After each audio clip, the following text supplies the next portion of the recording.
And also let me say, throughout our time this morning, again, I want to be very interactive. So at any time, stop me, we can jump in. I want to do this in an informal sort of practice, but some core content types of things that of course we want to get to so we can talk about action steps. So, so given the nature of my work, I am often asked to do professional development with educators around these issues. My first book was published in 2013, Race and Gender in the Classroom. My second book, Should Schools Be Colorblind, will be out next year. And so I've learned a lot over the years in terms of how I do professional development with educators. And one of the things that was very clear early on is that before we can even kind of jump into what do we do, or even have a meaningful conversation about race and education, like we gotta have some non-negotiables. We gotta have some ground rules. We gotta have some basic understanding of what we mean when we're talking about race and we're talking about ethnicity and we're talking about inequality in education. Now, every semester I teach a class on race. And the student, and this class at UWO, unlike other universities I've taught at, is a general education class, meaning that it's mostly first and second year students who come in as opposed to upper level sociology students. And they can't leave the first day without, after we've done what we need to do, without responding to 2 questions. And the first 1 and 2 are what they have to respond to, okay? It gives me some initial insight into what their thinking is about race and ethnicity, and perhaps even more challenging, how do I know when I'm asked to identify how I should identify? Let me be really clear. The answers I get from my first and second year students mirror the responses I get with the educators I work with, okay? Administrators, teachers, staff. And in fact, sometimes my first and second year students have like more accurate answers than my teachers and my administrators, my staff. Okay, so that's when I said, after doing that a couple of times, all right, no. Okay, we gotta like get some basic things out of the way before we can even have this discussion. And let me also put front and center, what does it mean to have this discussion as being led by a white person, right? So our identity and positionality are in all of these kinds of interactions, okay? So let's talk a little bit about the kinds of responses we have to these questions. And I'm going to kind of do this in kind by, let's get some basic definitions down, let's get some basic ground rules down, and then let's really center our attention on this business of being colorblind, okay? So first of all, let me be clear. People who study race and ethnicity, who do this kind of work, we have debates at times about how do we define these concepts. But nonetheless, we have to have something to kind of sink our teeth into. And so I'm going to give you the most widely used definitions that we use. And let me say that it's also important to point out that so oftentimes we want to use race and ethnicity interchangeably. They are related, but they are not the same thing. And the reason this is important is, I can tell you, and I love that I have so many school board members in here, we look at a lot of data. There's a lot of data that comes in. And one of the things I often find is that when we're trying to get at issues of race, sometimes we're not even using the correct terminology, which makes it really difficult, if not impossible, to actually create policies that support equity. So sometimes I see people, they don't want to say race, so they'll say ethnicity, or again try to use these interchangeably. So let's just be clear about when I'm using those terms, what do I mean, okay? So as you can see here, a racial group is defined as a category of people that have been singled out within a society as inferior or superior on the basis of subjectively selected physical traits. Some examples of how we do it in the U.S. include things like skin color, hair texture, eye shape. I've underlined some key concepts for you here, okay? So first of all, let's take note of this business of inferior, superior. Race is fundamentally a system of power. okay? It is hierarchical. It was created for the sole purpose of grouping people hierarchically, okay? And so I went around the room and heard some of you talking. I was like, oh, this group, you're already like a few steps ahead, so this is going to make our discussion so much more fruitful today, okay? And notice that when it comes to race, we define it again with these sort of selected physical traits. Now, note again the word subjective here. On the one hand, this implies almost an arbitrariness, meaning, for example, that these are the ways that have been determined in the U.S. that we're going to try to mark race. But I could pick in other categories as well, because as we look across cultures, we also find that these markers vary as well, and have, if we look historically, in our own culture, okay? So, on the one hand, it implies an arbitrariness, but given, again, the construction of race as a system of economic, social, and political power, there's nothing arbitrary about that, okay? Now, this is essentially, when I'm talking about race, what I am referring to. Now, when we look at ethnicity, again, you'll see some parallels, interesting distinctions here. So we're talking now about a category of people who are being distinguished. Again, we see that language of power, inferior, superior, and now we're talking about cultural or nationality traits, okay? Now, these are not mutually exclusive. Ethnic groups can and are racialized. So, for example, people of Latinx descent have been defined historically as an ethnic group in the U.S. They have absolutely been and continue to be racialized, okay? So again, some important parallels, but some important distinctions. And if you're wondering, like, okay, and we're taking a few minutes, is this important? This is important, because how can we have a dialogue about race and racism and racial inequality and not even be clear, like, what are we talking about, okay? A student the last semester who raised their hand, we were going over definitions and said, like, okay, I get this, but like, you know, do we have to say inferior or superior? Yes, because we're talking again about a system of stratification, okay? So, if in fact we were not stratified among racial lines, yeah, of course, we wouldn't have to talk about it in that way. But we continue to be, and so therefore, again, we need to make sure we're talking accurately, okay? All right. Then, like, here are, like, our non-negotiables. And in fact, if you want to negotiate them, let's just talk after class, okay? And I'm happy, I'll give you my contact information, we'll talk. If you live near me, we'll have tea or coffee, you know. But for now, like, here's our things we're not budging on, okay? So this is where, like, I won't even do work with educators until we, like, let's just be clear what we mean here, okay? So the first thing I want to point out is that race, as we understand it, has no genetic basis. And I heard a few of you, like, talking about this in your groups, and I was like, yes. Okay, so, and again, any of these points I want to make, we can have a much larger discussion, and I'm happy to send you sources to read. But for now, here's the point I want to make. Race, as we understand it, has no genetic basis. First of all, there are no subspecies in the human population. Let's just go ahead and acknowledge that piece, okay? But second of all, sometimes I have students think about it like this. You know, and obviously I'm not going to do this, but if I were to go around the room and say, I want you to submit to me a sample of your blood, and I'm going to put that under a microscope, could that, I in any way take that and map that on to race in the U.S.? No. There is no white blood or, you know, Latinx blood or people of Asian descent, no. But actually, what we know genetically, because we live in an age where we have increasingly access to information along these lines, is that there's always greater differentiation within any so-called group than there is across any so-called group. So what that means is, as someone who identifies as white, that there's greater differentiation within that category than across. So I'm more likely to be genetically similar to someone who does not identify as white. And those are two prime examples I can give you on that, okay?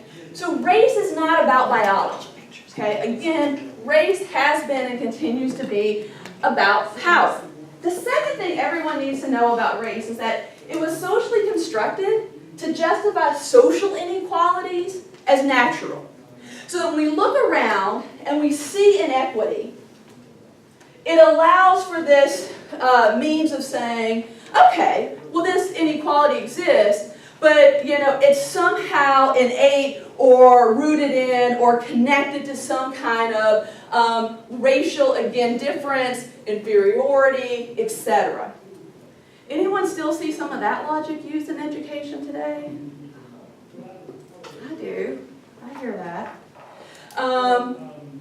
So, when we ask, well, what is the purpose of constructing race, this is something to keep in mind. Because understand, what's interesting is, if you look at colonial America, for example, and we look at how people were distinguished. They were distinguished along class lines, they were distinguished along religious lines.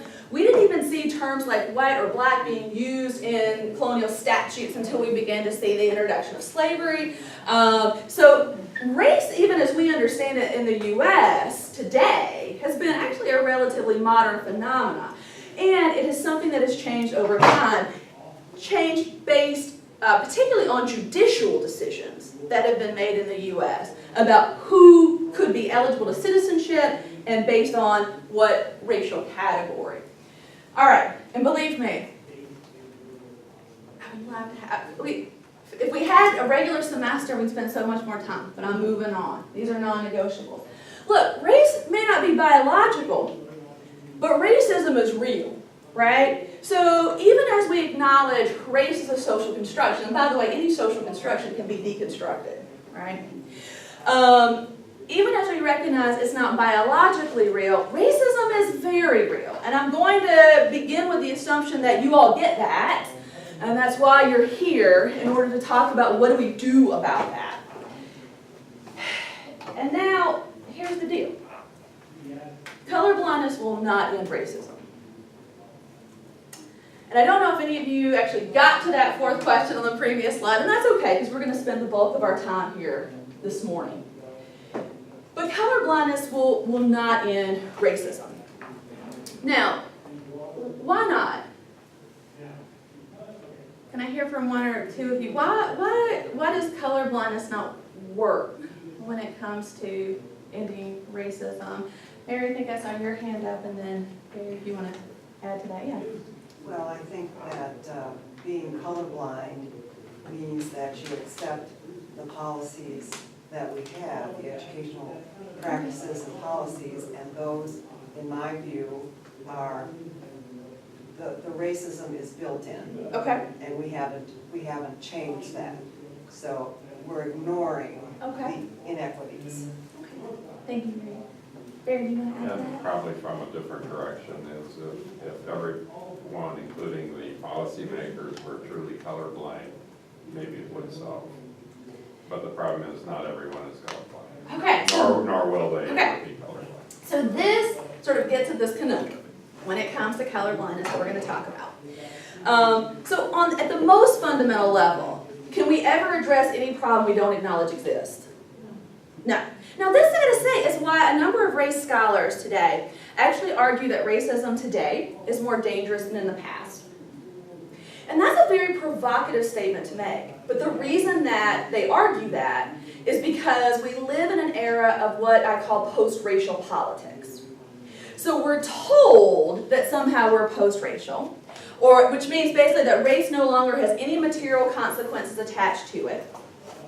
In a post-racial environment, you could have, for example, individuals who were bigots. But by definition, to be post-racial, you can't have institutions that are. Education couldn't be racist. The economy couldn't be racist. So, because the notion of post-racialism means that those consequences are no longer attached.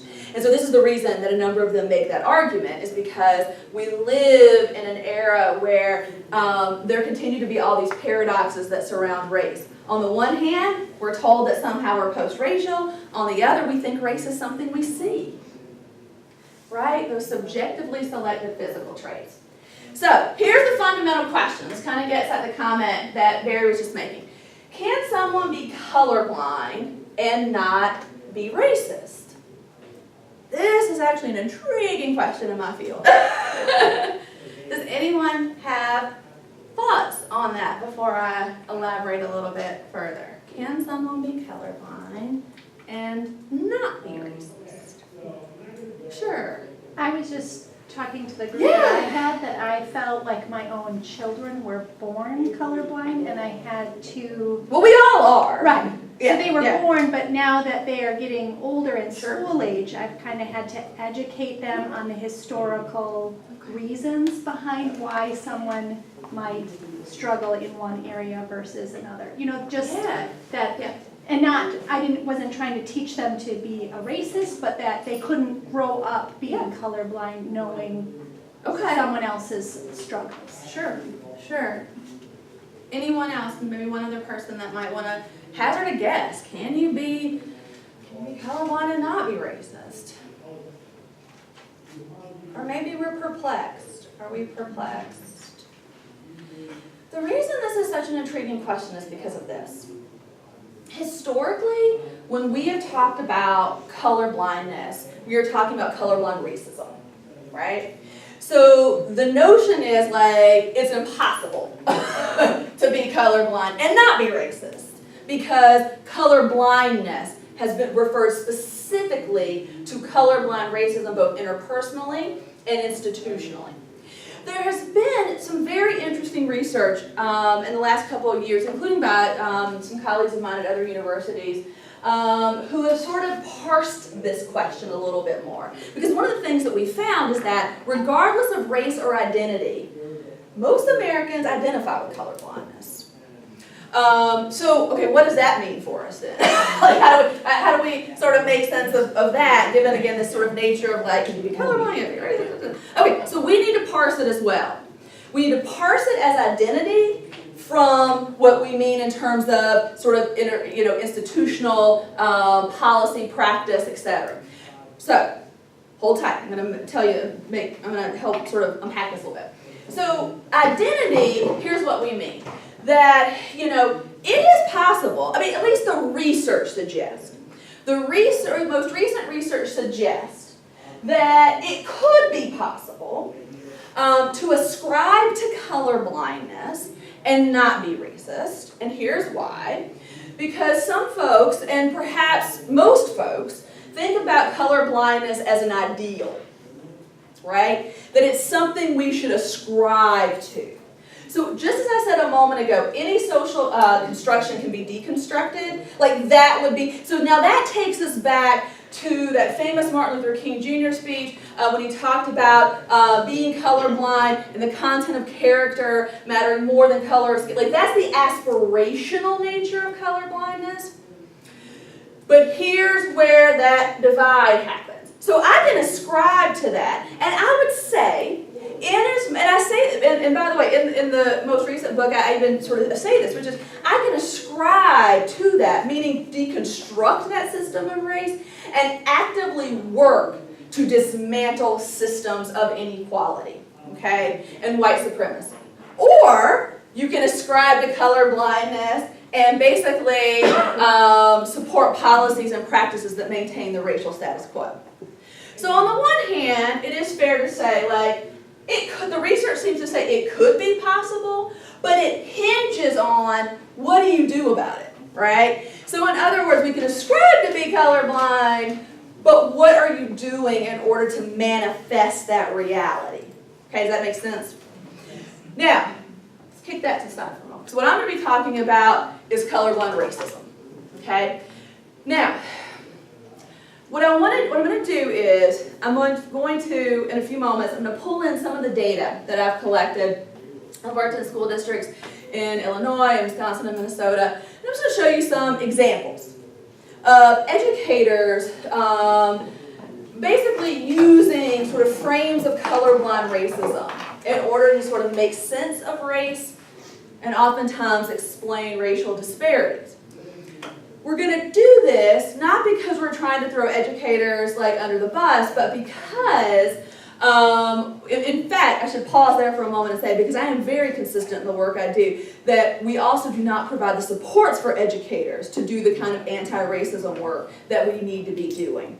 And I can point to any number of examples in my own work where teachers may have had their job sort of security question, or, in other words, there are all kinds of obstacles that exist to doing good social justice work in the classroom. So by all means, unless we provide educators with supports to do that, we are oftentimes setting them up for failure.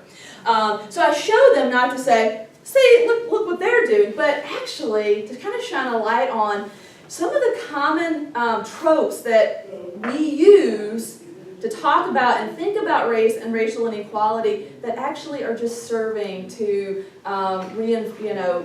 reinforce that racial status quo. Okay, so with that, I'm going to try to sort of pick some key examples that, in other words, these are not kind of outliers, but things I commonly see educators sort of default to when we're talking about these issues.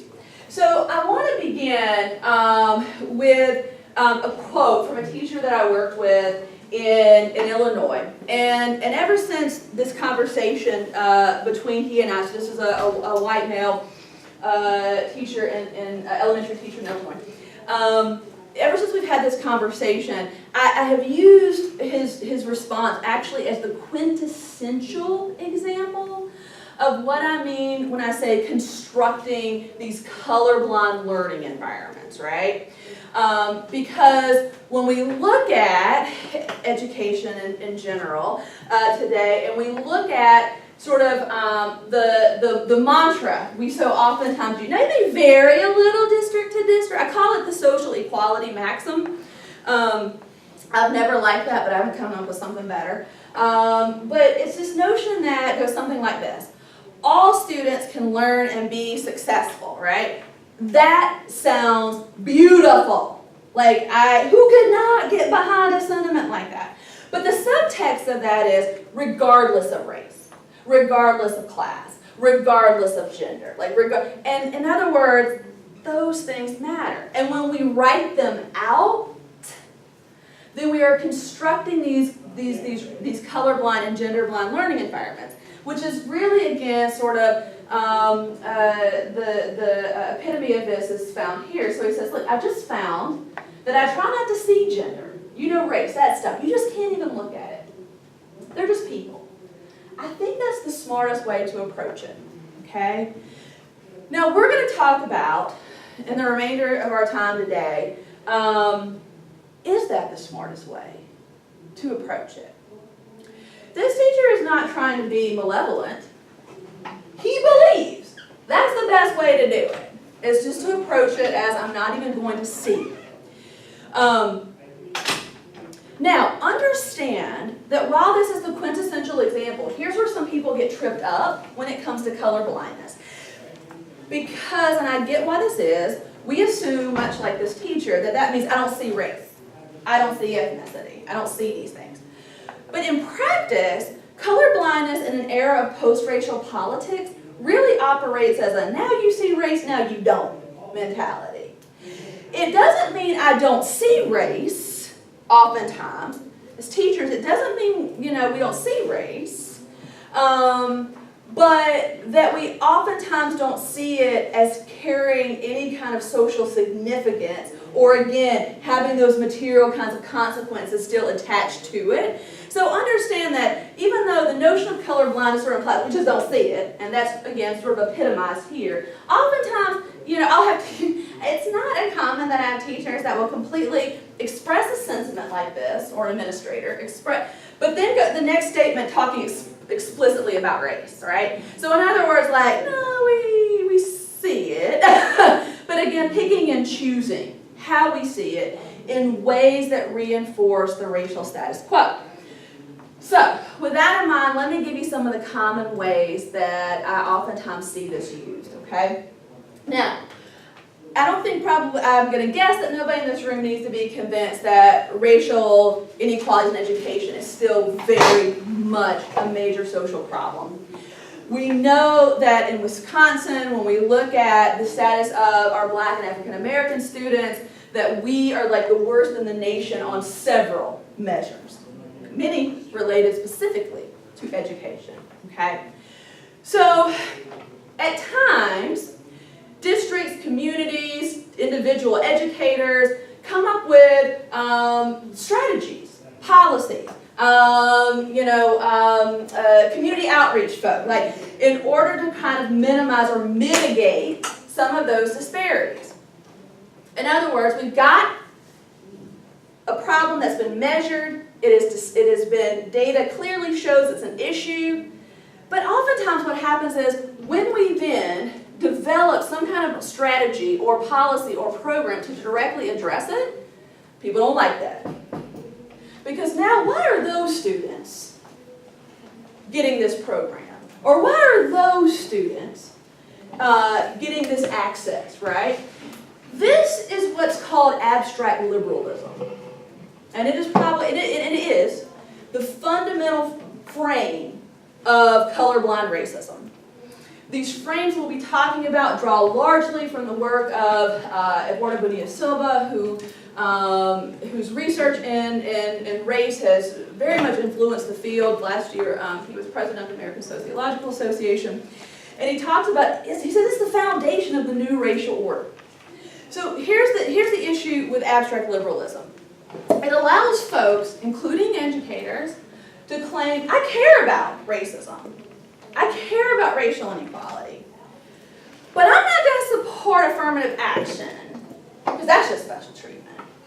And I'm not going to support tax incentives to desegregate neighborhoods, even though our schools remain largely segregated because of school segregation, because people should have a choice of where they... So we start sort of using sort of these notions of equal opportunity and sort of individual freedom and these kind of things, basically to situate ourselves as people who care about these issues, but we really won't do anything about it. In my book, I often call people who do this good liberals. Because I get to have the identity of like, yes, this is important, but no, I'm not going to support it. So let me give you an example here. So in this one school district I was in, this is also in Illinois, the school district itself, very racially diverse. Community, extremely politically liberal. 66% of the population had at least a bachelor's degree.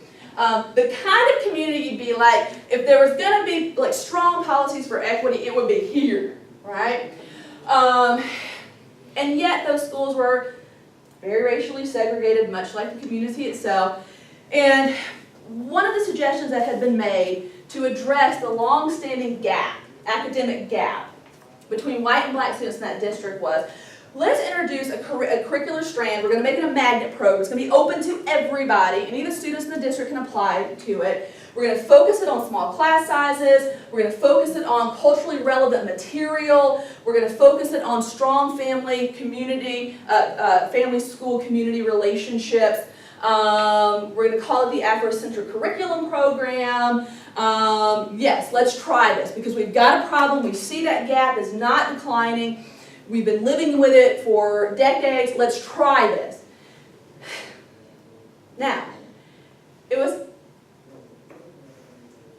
implemented, but it was certainly contentious when it was in the community. But nonetheless, it was implemented. When I would talk with educators in the district about, like, what do you think of this program? The response was almost always formulaic, and it went something like this. I don't know anything about it. I don't know anybody that teaches in it. I don't know anything about the curriculum, but let me tell you why I don't like it. And when we look at the reasons given for why, again, they're rooted in this notion of colorblind racism. So here's an example. Well, I don't know anyone associated with ACC, and I honestly don't know that much about it. I just think it's like they don't have like a program for, for like all the kids who are Polish to learn together about Poland. They're not learning Polish, they're just learning about Poland. It's like, why do we need a whole program just to learn about Africa? When like, I don't know. I get that it's a big cultural group, but I just think if you offer one for African Americans, you should also offer ones for kids who are Polish or Czechoslovakian or whatever. I don't know. That's just my opinion. When we are opposed to policies, I know, and by the way, we don't, those of us who do this work don't edit any of these transcripts. That way, because that's part of the data too. You oftentimes see someone who is having a beautifully eloquent conversation and then you start asking about race and it's like, what? Okay. So, these are not edited. So, here's the deal. District had a problem. They knew there was a gap. right? And the teachers were opposed just right at the gate, were opposed to even considering it. Because why are those students getting that? Now, understand, it was open to everybody in the district. As one teacher said to me, can you imagine if we had a program just for the white students in the district? Now, okay, so here's the deal. I gotta take a sidebar real quick. Because when I am in the field and interviewing and things like that, I also want to make sure I don't compromise the integrity of the data, right? So in other words, I'm not in the field to argue with people. I'm in the field to record their responses. However, and oftentimes I have research assistants work with me, I have to bring them in and have a conversation on the outset. When you see some of this data, you're going to be like, Dr. Cooper-Stoll, why didn't you say something about this? And so we have to talk about sort of data and reliability, validity, and these kinds of things. But my immediate, was, what program do you think you're teaching in? That is the program, right? So, we need to be careful about this attitude, right? And by the way, people of Polish or Czechoslovakian descent made less than 0.6% of that whole population. In other words, this was a non-issue. This was not an evidence-based argument she was making. This was very much about somehow we're singling out these students for special treatment that is just, that wasn't based in fact. So here's the thing, we need to be real careful about defaulting to abstract liberalism. We need to be real careful about immediately sort of dismissing policies or strategies that can directly impact the racial disparities that exist in our communities, just on the basis that somehow this false notion of equity, right? So this, I oftentimes find for folks, is a little bit harder to grasp than some of the other examples that we'll see. But note how the educators that I worked with didn't even really want to consider the validity of the program. Just mention of having an Afrocentric curriculum program was like, no. In a very liberal, progressive community, okay? Now, there are other ways that we see this crop up too in education circles. Particularly when it comes to what's called cultural racism.